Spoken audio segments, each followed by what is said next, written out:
যখন বাউন্ডারি আসে তার বিষয় নিয়ে তখন আমাদের সংসদ সদস্য ফয়জুর রহমান বাদল ভাই, আমি এই সম্বন্ধে কোনো কিছুই জানি না।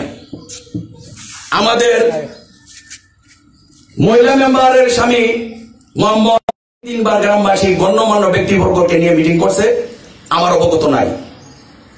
4 মিটিং এর মাথায় সবাই আমাকে ফোন করে বললো যে তুমি একটু মামুনের ঘরে আসো। রাত্র তখন বাজে 9টা। এক পর্যায়ে মিটিং শেষ, আমি প্রেজেন্ট হইলাম। হওয়ার পরে বলছে যে এখানে স্কুলের এত লক্ষ টাকা বাউন্ডারির জন্য আসছে, এই বিষয় গ্রামে আরো জায়গা সম্পদ আছে, আমরা উন্নয়ন করতে চাই এই গ্রামের, এতে তোমার মতামত কি?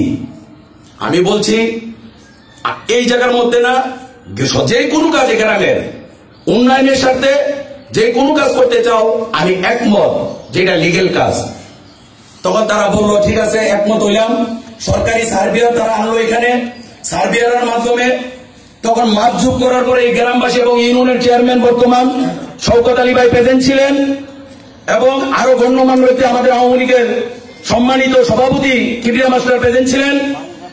থাকা অবস্থায় এখানে যখন মাপ যোগ হইল, ম্যাপের মধ্যে পাওয়া গেল 18 শতক, যেখানে বর্তমান স্কুল অবস্থিত।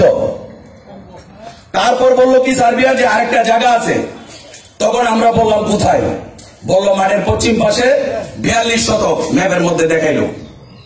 তখন ওই মিটিং এ যারা উপস্থিত ছিল তারাই দরস্ত কইরা ডিসি অফিস থেকে, এখন আমার কাছে দরস্ত যারা করছে, দরস্তকারী তাদের নাম অবশ্যই এটার মধ্যে থাকে, যারা কাগজপত্র সম্বন্ধে অবগত আছেন। আমি মিথ্যা বলে যাচাই করে দেখবেন। আমাকে তারা বাড়াইলো, বাড়ানোর পর দরস্ত করলো এই স্কুলের ভারপ্রাপ্ত হেডমাস্টার আমার চাচতো ভাইয়ের ওয়াইফ, এই বিদায় সংগ্রাম ভাই একটা আদালত করলো, দেওয়ানি মামলা করলো যে এই সুলতানা ম্যাডামকে উল্লেখ করিয়া ওনার রেকর্ড যদি ভুলক্রমে না হয়ে থাকে তাহলে কাগজ মূলে ওরা মামলা করুক, আদালত করুক, তাতে করে আমাদের কিছু আসে যায় না। সরকারতে যদি আমার গ্রামের এক ভাই জায়গা নিতে পারে আর আমার কোনো আপত্তি নেই।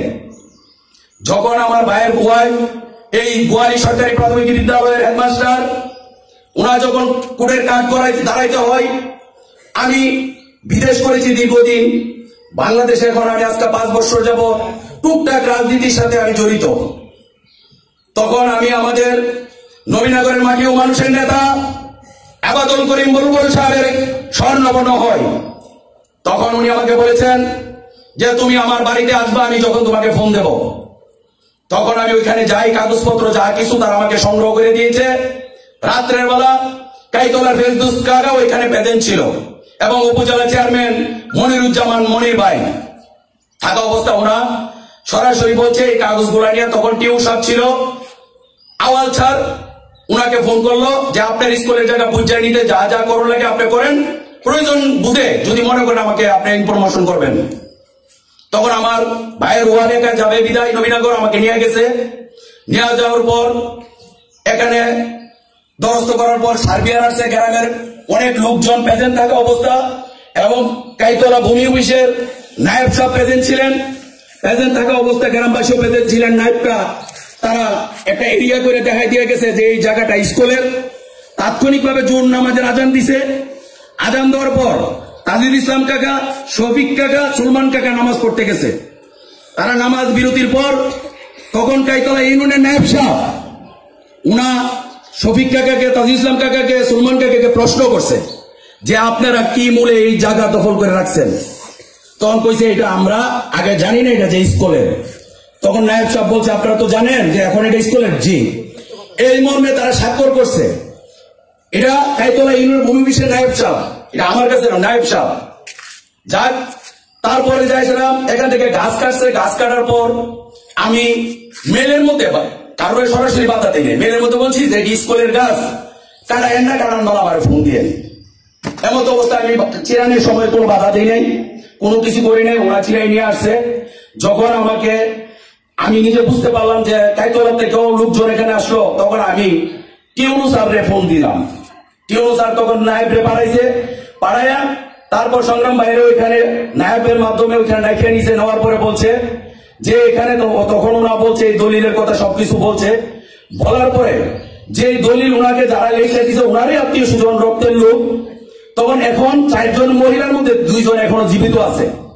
তারা নবীনগর সরাসরি যায় টিউন অফিসও বলছে যে আমরা দলিল দেই নাই। তখন এই মতো অবস্থা আমার নামে ওরা একটা চাঁদাবাজি মামলা করলো, আমার ভাই ছোট ভাই শওকত আলী, আপনারা সবাই চিনেন। তখন উনারা আমার ভাই বিদেশ থেকে আসলো, বিয়ে শাদী করবো, ঈদ করবো, কুরবানি ঈদ। তখন আমার ভাই আমি এই জন্য প্রতিবাদ করতে চাঁদাবাজি মামলার আসামি। এমত অবস্থায় ইনকোয়ারি হইল, সবকিছু হইল, সমাধান হওয়ার পক্ষে বাড়াবাড়ির মধ্যে আমাদের ইউনিয়ন চেয়ারম্যান, আমি শর্টকাট বলতেছি, ইউনিয়ন চেয়ারম্যান মধ্যস্থ হইয়া এই যে আসছি 6 মাস আগের যেটা হয়েছে, ইউনিয়ন চেয়ারম্যান মধ্যস্থ হইয়া যখন উপজেলা চেয়ারম্যান মাধ্যম উপস্থিত থেকে নারায়ণপুরের পারভেজ, পৌরসভার যুবলীগের সভাপতি মমিন পেজেন্ট থেকে এবং গণ্যমান্য স্থানীয় লোক নবীনগর উপজেলার মধ্যে পেজেন্ট, এমত অবস্থা আমাদের শওকত ভাই, শওকত চেয়ারম্যান উনারা মধ্যস্থ হইয়া এই জায়গাটা বলছে আমি মীমাংসা করে দিলে কোনো কথা ছাড়া তোমরা মানোনি। আমি বলছি উনি আমার বড় ভাই, উনার সাথে আমার কোনো দ্বন্দ্ব নাই, যদি থাকে আপনারা যা করেন মাথা পাইতে নিব। তখন উনা বললো যে ঠিক আছে আমি তো স্কুলে জায়গা দিতে কবে থেকে রাজি, সাতবাড়ির দ্বারা স্কুল আসতে এখানে রাজি না, মাঝুকের কথা বললো। তখন আমি বললাম এখানে আমার মনির ভাই এবং শওকত চেয়ারম্যান বলছে তোমার কোনো কথা নাই, কখনো এখানে যাওয়ার প্রত্যাশা করেন না, এটা পরিষ্কার করেন গ্রামবাসীর কাছে। এই জায়গা কি করা না করা, স্কুল গ্রাম উন্নয়ন শান্তি শৃঙ্খলা রাখার বিষয়ে যদি আপনারা কথা বলেন, চূড়ান্ত কথা বলেন, না হলে আমাদেরকে নিয়ে খেলবেন না। অনুরোধ, আমি সকলের কাছে অনুরোধ, আমি কারোর সাথে আক্রোশ করে কথা বলতে রাজি না। আমি চাই এই গ্রাম আমার আপনার সকলের, আমার ভুল হইতে পারে চলার পথে, যদি ভুল থাকে আপনারা আমার মুরব্বী হিসাবে আমাকে শাসন করে দেখেন, বারণ করে দেখেন।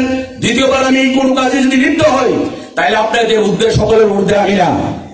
আপনাদের কাছে অনুরোধ, আমাকে শাসন করার অধিকার আছে, সোয়াদ করারও আপনাদের অধিকার আছে। অনুরোধ থাকবো, আমি যেটা সত্য বলছি এবং যে কথা বলছি নাম উল্লেখ করে বলছি, ভাই ওইদিকে না যায়। আমি সেলিম চৌধুরীর কাছে অনুরোধ জানাবো, আপনি আহ্বায়ক আজকে মিটিং গ্রামবাসী দেখাইছেন, আপনি পরিষ্কার বলেন আপনাদের গ্রামবাসী দরকার না হলে আমার কোনো প্রয়োজন নাই। আমার অনুরোধ থাকবে আমার ভাইয়ের ওয়াইফ জানে কুড়ে কাজ করে না যেতে হয়। ধন্যবাদ, আসসালামু আলাইকুম।